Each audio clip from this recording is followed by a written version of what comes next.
దాకా పెద్దలు శ్రీనివాస్ యాదవ్ గారు చెప్పినారు. నా వైపు నుంచి ఒక 2-3 విషయాలు మీతో చెప్పాలి. ఒకటి, మన భారతదేశానికి స్వాతంత్రం వచ్చి మరి దాదాపు 77-78 ఏళ్ళు అవుతా ఉంది.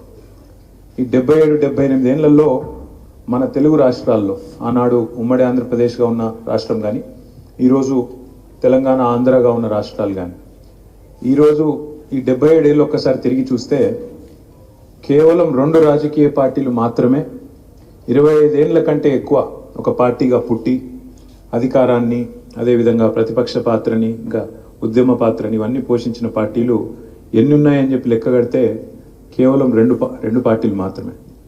ఒకటి, ఆనాడు స్వర్గీయ నందమూరి తారక రామారావు గారు స్థాపించిన తెలుగుదేశం పార్టీ 82-83లో స్థాపించిన పార్టీ ఒకటైతే తెలుగువారి ఆత్మగౌరవానికి ప్రతీకగా ఏర్పాటు చేసిన పార్టీ అది. దాని తర్వాత మళ్ళీ 2001లో మన నాయకుడు కేసీఆర్ గారు తెలంగాణ అస్తిత్వాన్ని, తెలంగాణ రాష్ట్రం కావాలనే ప్రజల ఆకాంక్షని హిమాలయాల స్థాయికి తీసుకొని పోయి అల్టిమేట్గా తెలంగాణ రాష్ట్రాన్ని సాధించడమే కాదు, 25 ఏళ్ల పాటు అన్న ఎన్టీఆర్ గారు తర్వాత మరి ఈ 2 తెలుగు రాష్ట్రాల్లో అంత అద్భుతంగా ఒక పార్టీని వ్యవస్థాపక అధ్యక్షుడిగా 25 ఏళ్ల పాటు విజయవంతంగా నడిపించిన నాయకుడు మన నాయకుడు కేసీఆర్ గారు. అయితే ఇక్కడ ప్రత్యేకంగా ఎందుకు చెప్తా ఉన్నా అంటే, మధ్యలో పార్టీలు చాలా వచ్చినాయి, చాలా పోయినాయి. ఒక రాజకీయ పార్టీ నడపడం అంటే ఆషామాషి వ్యవహారం కాదు.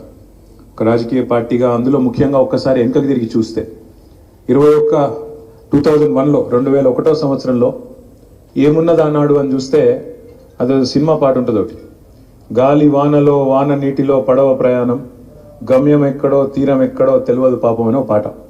నిజంగా కూడా ఆ రోజు పరిస్థితి అదే. 2001లో పార్టీ పెట్టినప్పుడు కేసీఆర్ గారు ఏముంది అన్నాడు. కేసీఆర్ గారికి ఇవ్వాలంటే ఇంత పెద్ద బలగం ఉంది హైదరాబాద్లో.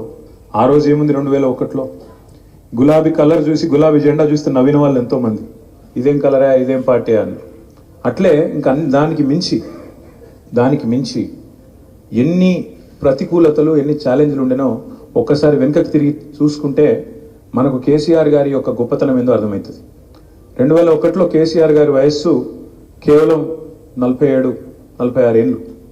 అంటే ఒక రాజకీయ నాయకుడికి అక్కడి నుంచే టేక్ ఆఫ్ పాయింట్. నిజంగా చెప్పాలంటే ఆడికెళ్ళి నువ్వు అప్పటికే మంత్రిగా చేసినాడు కేసీఆర్ గారు, డిప్యూటీ స్పీకర్గా ఉన్నారు, రాష్ట్రంలో బాగానే పాపులర్ లీడరు. అక్కడి నుంచి నువ్వు టేక్ ఆఫ్ అయ్యి దాదాపు 75 ఏళ్ళ దాకా చక్కగా పనిచేసుకుంటూ పోవచ్చు, ఏ రిస్క్ తీసుకోకుండా. అప్పటిదాకా తీసుకున్న రిస్క్ చాలని చెప్పి కావాలంటే అక్కడ ఉన్న నాయకుడితో రాజీ పడి కూర్చోవచ్చు.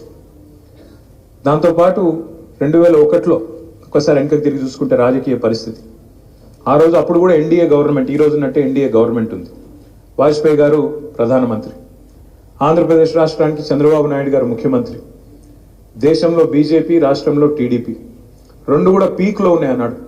చంద్రబాబు నాయుడు గారు అన్నాడు ఎన్డీఏ కన్వీనర్ కూడా, ఆయన ఏదంటే అది ఢిల్లీలో చెల్లుబాటు అయ్యే పరిస్థితి. అట్లాంటి తెలుగుదేశం పార్టీని, అట్లాంటి బీజేపీ పార్టీని తట్టుకోవడం ఒకవైపు, మరొక వైపు 100 సంవత్సరాల పైచిలకు చరిత్ర కలిగిన కాంగ్రెస్ పార్టీ ఇంకో దిక్కు. 3 ప్రధాన రాజకీయ పార్టీలు ఆ రోజు తెలంగాణలో ఉన్నాయి, గట్టిగా ఉన్నాయి. అట్లాంటి పరిస్థితుల్లో మరి కేసీఆర్ గారు పార్టీ పెట్టాలన్నప్పుడు మరి కేసీఆర్ గారు ఏమి ఎన్టీ రామారావు గారు లాగా సినిమా యాక్టర్ కాదు, సినిమా గ్లామర్ లేదు. పోనీ రాజకీయాల్లో మీకు తెలుసు నాకంటే బాగా కులబలం ఉండాలా, ధనబలం ఉండాలా, చాలా ఉండాలా. ఏమన్నా ఉందా అంటే అది కూడా లేదు. కులబలం లేదు, ధనబలం లేదు, ఆనాడు అంగబలం కూడా లేదు. అంటే మనందరం కూడా లేవు, ఇంత పెద్ద ఎత్తున సైన్యం కూడా లేదు. ఇంక అన్నింటికంటే ముఖ్యంగా తెలంగాణ ప్రజల్లో ఒక అపనమ్మకం, అవుతుందా తెలంగాణ, అందరు మధ్యలో వస్తారు, వాడుకుంటారు, విడిచిపెడతారు, అవతల పడతారు, కానీ ఎవ్వరు కూడా పట్టించుకోరు. మళ్ళీ వాళ్ళ పదవి కోసమే జెండా ఎత్తుతారు, పదవి రాగానే పారిపోతారు. నమ్మొచ్చా? రాజకీయ నాయకత్వం మీదనే అపనమ్మకం. ఎందుకంటే 1971లో ఆనాడు 370 మంది పిల్లలు చచ్చిపోయిన తర్వాత తెలంగాణ మొదటి దశ ఉద్యమంలో 11 మంది పార్లమెంట్ సభ్యులను గెలిపించారు, ఇంక్లూడింగ్ హైదరాబాద్. ఆ రోజు హైదరాబాద్లో జిఎస్ మెల్కోటే గారని ఆయన తెలంగాణ ప్రజా సమితి నుంచి పార్లమెంట్ సభ్యుడిగా గెలిచిండు. 14-11 పార్లమెంట్ మనమే గెలిచినాం అన్నాడు. టీపీఎస్ పార్టీ పేరు ఆ రోజు, తెలంగాణ ప్రజా సమితి. గెలిచినాక కాంగ్రెస్, ఆ రోజు కాంగ్రెస్ కత్తికి ఎదురులేదు, దేశంలో ఇందిరాగాంధీ గారి హవాకి ఎదురులేదు, తిరుగులేదు. ఆమె ఒకటే డైలాగ్ కొట్టింది ఇందిరాగాంధీ గారు. ఆమెకి ఎవరో చెప్పారు, ఇవాళ తెలంగాణ ఇస్తే నువ్వు ఇంకో 10 ఇవ్వాల్సి వస్తుందని చెప్పారు. పాపం ఆమెకు మెంటల్ బ్లాక్, ఇట్లా అవుతుందేమో అని చెప్పి దేశం పెద్దగా ఇదైపోతుందేమో, ఇంకా వేరే వేరే ఉద్యమాలు వస్తాయేమో అని చెప్పి ఆ యమధర్మరాజు కొడతాడు చూడు డైలాగ్ సతీ సావిత్రితో, ఏదన్నా అడుగు నీ భర్త ప్రాణం తప్ప ఏదన్నా అడుగు అన్నట్టు నువ్వు తెలంగాణ తప్ప ఏదన్నా అడుగు అని ఆ రోజు కూడా కండిషన్ పెట్టింది ఇందిరాగాంధీ గారు.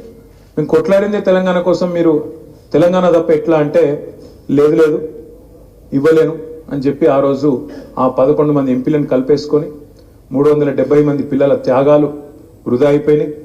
మళ్ళేదో 6 పాయింట్ ఫార్ములా అంటే, ప్రెసిడెన్షియల్ ఆర్డర్ అంటే ఏదో కంటి తుడుపు చర్యలు.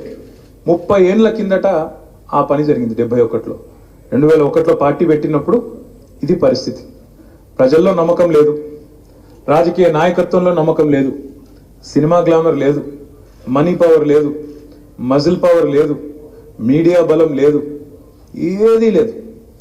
ఒక దిక్కుదోచని పరిస్థితిలో ఆనాడు చీకట్లో చిరుదూపంలాగా కేసీఆర్ గారు ఈ పార్టీని పెట్టి గులాబీ జెండా ఎగిరేసి ప్రయాణం ప్రారంభమైంది. ఎంత అరాచకం అంటే తెలంగాణ కోసం పుట్టిన పార్టీకి హైదరాబాద్లోనే జాగలేదు, ఆఫీస్ పెట్టుకుందామంటే దిక్కు లేదు. చివరికి పెద్దలు స్వర్గీయ కొండా లక్ష్మణ్ బాపూజీ గారు, ఇక్కడ కొండా లక్ష్మణ్ బాపూజీ గారి గురించి ఖచ్చితంగా గుర్తు చేసుకోవాలి. ఎందుకంటే మొదటి దశ తెలంగాణ ఉద్యమంలో కూడా రాజీనామా చేసిన మొట్టమొదటి మంత్రి కొండా లక్ష్మణ్ బాపూజీ గారు. ఆ కొండా లక్ష్మణ్ బాపూజీ గారు పిలిచి, చంద్రశేఖరరావు గారు నీ కమిట్మెంట్ బాగుంది, తప్పకుండా నీకు నేను ఆశ్రయం ఇస్తా అని చెప్పి జలదృశ్యం అంటే ఇప్పుడు ఎక్కడైతే మనం అమరజ్యోతి కట్టినామో ఆ బోట్స్ క్లబ్ పక్కకు అక్కడ ఆయన జాగా ఉంటే కొండా లక్ష్మణ్ బాపూజీ గారిది, మీరు ఇక్కడ పెట్టుకోండి ఆఫీస్ అని మనకు అవకాశం ఇచ్చినారు.